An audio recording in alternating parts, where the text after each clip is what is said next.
Welcome back to Serger Tip Clips. In the last tip clip, I showed you how to use the belt loop binder, and I promised I'd show you a creative way to put it into a project. Well, today's the day, and I'm going to show you how to make a bracelet. In the last tip clip with the belt loop binder, I told you I was going to show you how to make a fun bracelet.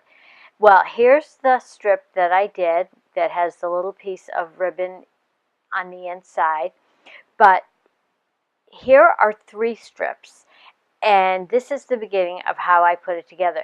Now, this stitching looks more complex because I used the thread palette on that, and you can refer back to a previous tip clip for information about that. But I blended a bunch of colored threads together. I did 3 of these narrow bands, and then I went to my sewing machine, put in monofilament thread in the needle and just a dark blue thread in the bobbin, and I zigzagged the strips together. Then you can see I had mentioned in that tip clip that you're always going to do a longer strip than you need. I've already cut off one end, and the way I finished it was pretty easy. I just used a little piece of kind of an ultra suede fabric, and I always love my little glue sticks for this because it makes it very easy. But what I did was I trimmed off one end, got it even, and then I covered it with the ultra suede, and I'm going to show you how I do that on the other end. And then what I did was I tried it around my wrist and decided what size I needed for that, and I will cut off this end, and you can use your rotary cutter or scissors, but since I'm here and I don't have my cutting mat in front of me, I will use that and trim these even. And then that you can either save for something else, I don't know what, but you can get rid of those. And then what I'm going to do is on the wrong side of my glue stick, and I need a little piece of paper to put under it. I'll use this little piece of cardboard. I don't like to get glue on my table and on the cover. What I'm going to do is just put a little bit of this glue on. And it's always a good idea before you stitch just to make sure the glue is dry so it doesn't gum up your needle or anything. So I'm going to put that over, and let me get rid of these little stringy things.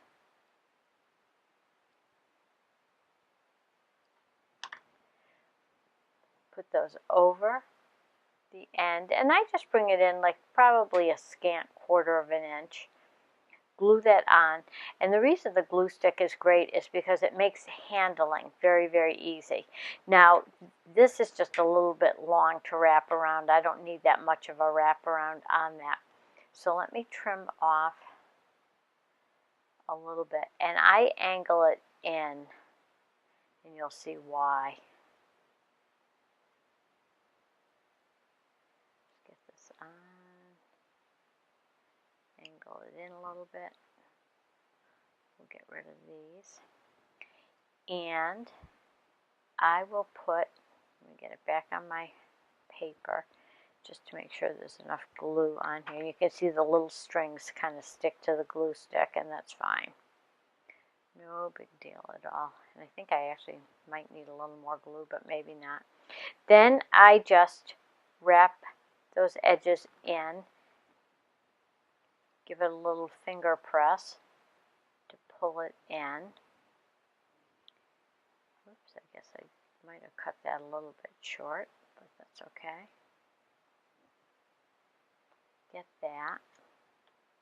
And then I'll put a little more, I think I need a little more glue on here, and maybe a tad on the back side of the bracelet itself. And a lot of these little strings you can clip off with your scissors after the process is done. Put a little more glue right down here. Get that off of my skin. fold it over, give it a little finger press.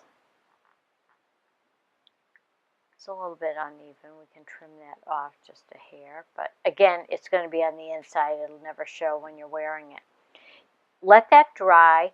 Then what I like to do is go to my sewing machine, and again, I just put navy blue thread in the needle this time and just zigzag that on to secure it. And then for closures, you can use snaps, you can use the little Velcro dots. If you use the Velcro dots that are adhesive, what you might want to do is stick them on to where you want them to be, but then stitch them onto the bracelet itself, because after it's pulled on and off a couple of times, those little Velcro dots will pull off as well. They're sticky, but they're not that sticky. Then, to embellish it, let me get this out of the way. We don't need that anymore, and I don't think I need my glue stick anymore.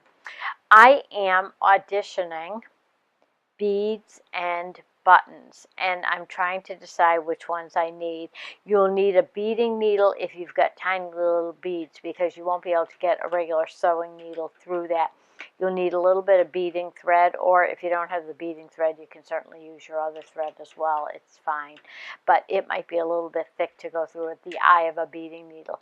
So what I'm going to do is I am going to decide what I'm going to use to embellish this, and I will post some photos of the finished product.